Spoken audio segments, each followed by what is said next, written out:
Last part of the day, and this is always a fun part. This is where my sports steg fun comes out. This is the Q&A session. So we're going to let Father Leo, there he is. We'll welcome Father Leo back up to the stage. And Matt, we'll let you guys sit right in front here. And our Joe Conant and his cast and crew will be out and about. We're going to do about, 10, 15-minute Q&A. And this is the fun part. But the one rule we have is just keep the questions short. A lot of times guys go into a big... it was one time back in 1965, I remember. Let's just keep them short, and we'll get through as many questions as we can. You guys ready? Matt, you ready? I'm ready. I thought we were doing, I thought Father Leo and I were going to do battle, hand-to-hand combat. I like that. First Father Leo, are you ready? I want to see this stick fighting. But if you hit me for no cause, you'll go to hell. I just want you to know I have multiple black belts as well in my closet. We get the first one. Who's going to be our first guy here? We got back here. Great. Hang on. Mr. O'Sullivan. Matt, you said in your talk that everyone talked about the day they realized Jesus Christ was their Savior. Do you know what that day is today? Do I know that that day is today? You said at that time you didn't know what that day was. It was baptism. Do you know what that day is today? It's every single day. For me, I think that's what we're supposed to do, is every single day say, I accept Jesus Christ as my personal Savior. And you can talk about it, but as my dad used to always say, don't tell me, show me, right? Would you truly believe it? You tell someone's true beliefs by their actions.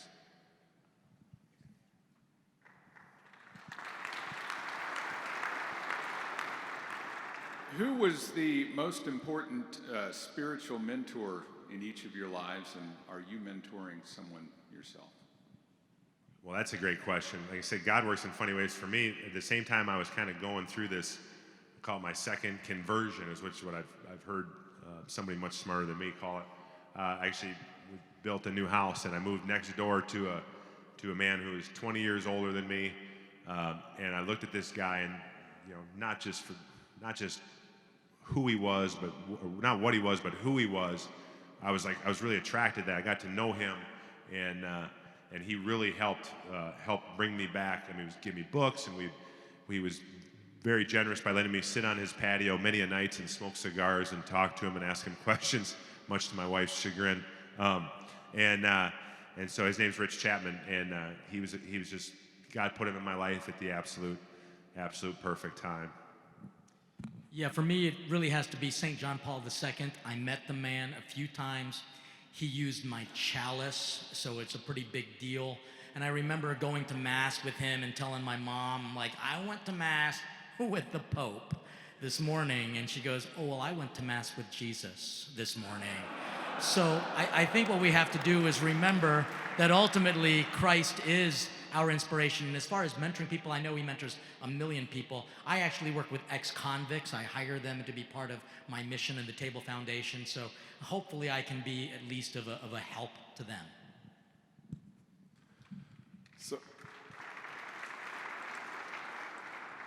So I wanted to ask you both, either or, I'm out here, way in the back. I wanted to ask you if either of you could kind of contrast toxic masculinity versus real masculinity. You're the macho nacho guy. Exactly. I mean, weren't you listening to my talk? So again, it's all about being not connected to a feminine side, but your Marian side. That's number one. Because Mary wasn't the wimp, she was tough. She crushed the devil's head with her foot. That's pretty tough. Not being aggressive, but being active. Being compassionate, which means suffering with as opposed to making others suffer. So those things, I think that's going to be the difference, because there's a good and bad side to everything. I mean, there's masculinity is positive, but they can also have some negative effects. And I think if you are able to let people see Jesus in you, and if you can see people the way Christ sees them, that's what makes the difference. I can't really add to that other than I would say, because I am on the Twitter thing from time to time, just because I like pain and frustration, and when they say things like toxic masculinity, when I say, well, please tell me what that is, and people that throw terms like that out there, they don't even know what it means. They just think it's it's something that, right, it's a buzzword. And I don't even know really what toxic masculinity is. But. And it basically means anyone who shaves with Norelco as opposed to Gillette. We've got time for one more question. This will be the best one of the night. This side is winning. Somebody over here. We got in the back.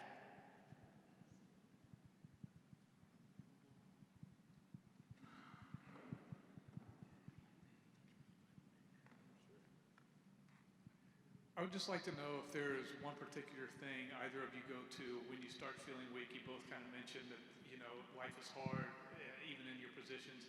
And if there's one particular thing when you start to feel weak or your faith's not as strong that you usually go to. Yeah, for me, like I said, 2 years ago I signed up. I was in the back. So at our church, I call it the purgatory, where the parents with the kids sit. It's outside. So it'd be like right behind those doors. And I have a 3-year-old and a 2-year-old, and so at the time they were like 1 and none, and I'm juggling and whatever. And it was that was the Sunday to sign up. I'm trying to get people to sign up for an adoration hour, and the priest said, well, if you feel like you don't have time, maybe you need to reassess your priorities. And I was like, you priest, you kind of know exactly what to say. You must receive great coaching. So I was like, and so I was back there, and the table was right there, and I went in there, and of course I'm looking the hours where they need people. It wasn't like 10 a.m. on Wednesday. So I said 4 a.m. on Mondays, and I say that is, to me, after Mass, that's the most important thing. It's just to be alone with Jesus, and just not just, of course you're with Jesus, but in today's world with all the noise, with all the noise and the frantic pace of life, to have 1 hour and not have to do anything. You don't have to do anything. Just sit there and be in the presence of Jesus. When I say it'll change your life, I'm not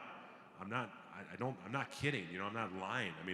Go to adoration and experience that if you haven't. Yeah, and I usually just watch the same video of me beating Bobby Flay, season 7, episode 1. But my spiritual director told me, when you're feeling that dumpy on yourself, get yourself out of your belly button and go serve someone. And I remember just leaving thinking, that sucks. That doesn't help me at all. And then I came across this guy who was the coolest guy in the world, almost as cool as Matt Birk here. And he was looking at his hands. He was looking at change. And I said, hey, Tom, what are you doing? And he goes, Leo, it's you. And I said, it's me what? He goes, I just got out of spiritual direction, the same guy. And he said, when you're feeling dumpy, go and do something good for someone. So I went to the chapel. I didn't. He prayed, and he got this inspiration. Grab a handful of change, and the first person you see, take him out for ice cream. And that was me.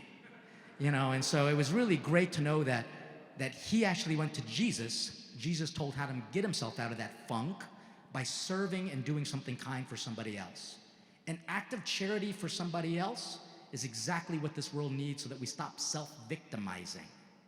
Because when we allow Christ to enter into our pain and suffering, he actually makes it victorious.